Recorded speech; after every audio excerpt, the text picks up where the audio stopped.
Pocket diary Hindi कहानियाँ। जंगल के पास एक घास का मैदान था। एक मोटा ताज़ा गधा रोज वहाँ पर हरी घास चरने आया करता था। एक दिन वो बड़े मज़े से घास के मैदान में चर रहा था। तभी जंगल से एक भेड़िया वहाँ आ गया। वो शिकार की तलाश में निकला था। उसे बड़े जोरों की भूख लग रही थी। गधे को देखकर वो बड़ा खुश हुआ और सोचने लगा, इस गधे का शिकार कर कई दिनों के भोजन का बंदोबस्त हो जाएगा। वह अवसर की ताक में एक पेड़ के पीछे छिप गया और गधे पर नजर रखने लगा। घास चरते गधे ने उसे देख लिया था और वो समझ गया कि भेड़िया उसे मारने की फिराक में है। वो ये सोच रहा था कि भेड़िया उसकी ओर आने लगा। जान बचाने के लिए गधे ने एक युक्ति लगाई। वो लंगड़ाकर चलने लगा।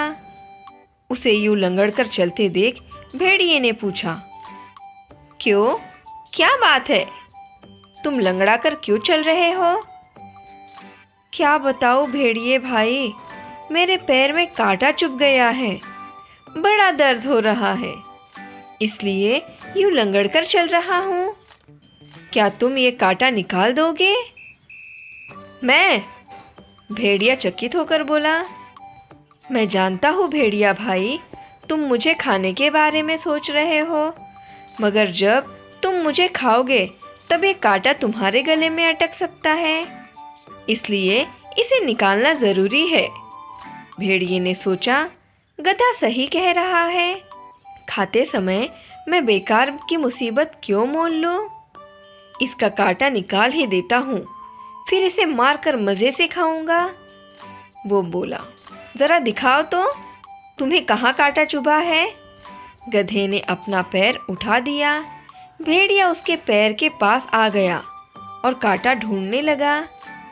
जब गधे ने देखा कि भेड़िया का पूरा ध्यान उसके पैरों पर है, तो उसने एक जोरदार लात उसको मार दी।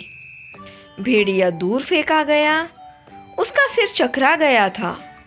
उसे दिन में तारे नजर आ गए। जब वो संभला और उठा तो देखा कि गधा उसकी पहुंच से बहुत दूर भाग चुका है। इस तरह अपनी सूझबूझ से गधे ने अपनी जान बचाई। भेड़िया सोचने लगा, जो काम मेरा नहीं बल्कि वैद्य का था, अर्थात कांटा निकालने का काम, उसे करने के चक्कर में मैंने उसकी लात भी खाई और अपने शिकार से हाथ धो बैठा।